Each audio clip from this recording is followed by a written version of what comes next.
Hello and welcome to the North Carolina Museum of History. My name is Sally Bloom. I'm an educator here.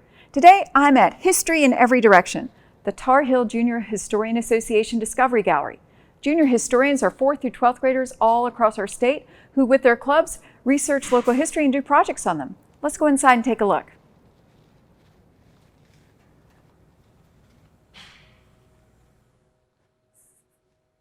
In the Discovery Gallery, you can see on display for a year the winning entries of the association's annual contest.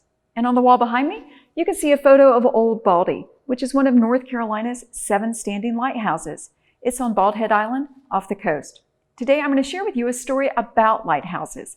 It's called Keep the Lights Burning, Abbie, and it's written by Peter and Connie Roop with pictures by Peter E. Hansen. Let's take a look at this.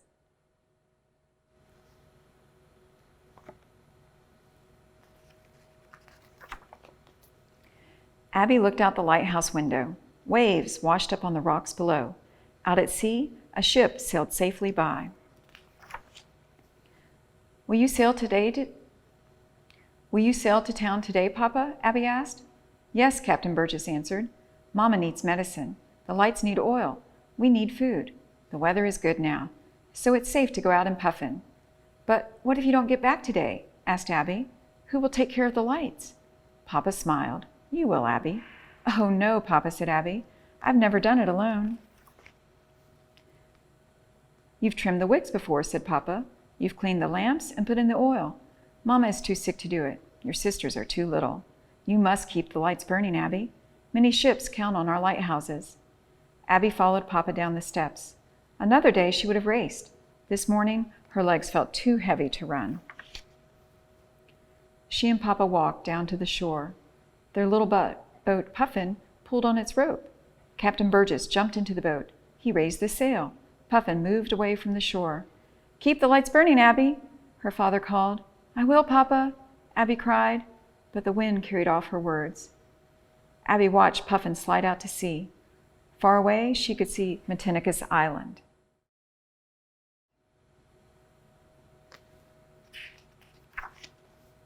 She knew Papa was a fine sailor. He could sail in rain. He could sail in fog. But if the wind blew up again, he could not sail back to Matinicus Rock today. The waves would be too high for the little boat. Then she would have to care for the lights. Abbie looked up. The 2 lighthouse towers seemed as high as the sky. Her family's stone house sat between the towers. Not far away stood Abbie's hen house. Abbie went to feed her chickens. She threw some corn on the ground. The hungry hens hurried to it. Abbie sat on a rock and watched them. Now listen, Hope, Patience, and Charity, she said. Don't eat it all too fast. There's not much corn left, but Papa will bring you more. Abbie sighed. I hope he gets home today. I'm a little afraid to care for the lights alone. Patience pecked Abbie's shoe. Hope turned her head.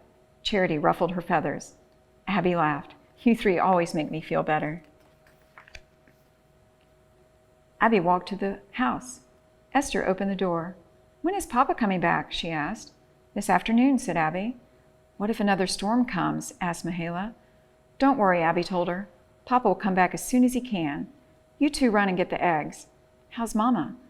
Abbie asked her sister Lydia. Still too sick to get up, Lydia answered. It's a good thing Papa went today. Mama needs medicine, and we're running out of food. Then we must be careful, said Abbie. If there is another storm, Papa will not get back today. We must make the food last. That afternoon, Abbie helped Mahala write her letters. Esther helped Lydia cook supper. Everyone helped take care of Mama. Outside, the sky turned gray. The wind put whitecaps on the waves. Another winter storm was coming.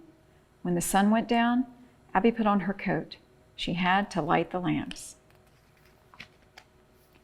Abbie ran up the lighthouse steps. She stopped at the top to look out. The waves were like big hills. The wind blew at the windows. She could not even see Matinicus Island. She knew Papa could not sail back. Abbie was afraid. She wished her brother Benji was home, but he was away fishing. What if she could not light the lamps? She picked up a box of matches. Her hands were shaking. She struck a match, but it went out. She struck another. This one burned. Abbie held the match near the wick of the first lamp. The wick glowed. The light made Abbie feel better. One by one, she lit all the lamps. Then she went to the other lighthouse tower. She lit those lamps as well. Out at sea, a ship saw the lights. It steered away from the dangerous rocks. That night, the wind blew hard. Abbie could not sleep. She kept thinking about the lights. What if they went out? A ship might crash. Abbie got out of bed. She put on her coat. She climbed the lighthouse steps. It was a good thing she had come. There was ice on the windows. The lights could not be seen. All night long, Abbie climbed up and down. She scraped ice off the windows. She checked each light. Not one went out.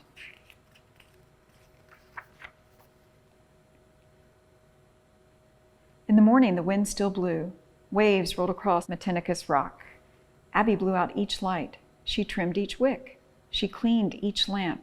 She put in more oil. Then she went to breakfast. Then at last she went to bed.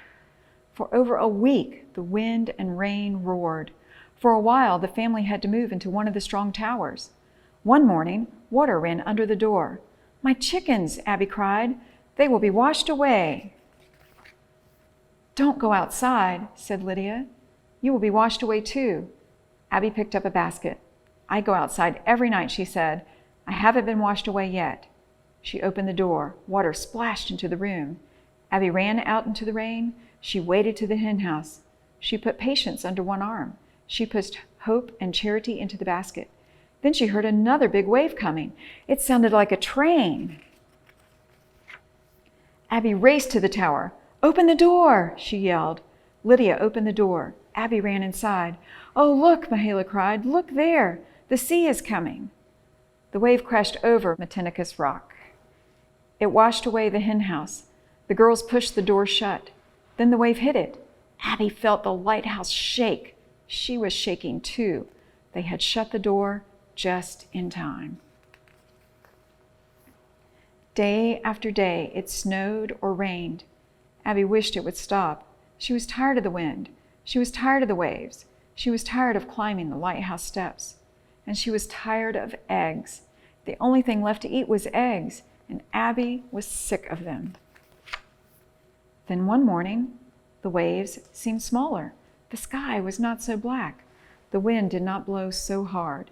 Late that afternoon, the girls heard a voice outside. It was Papa.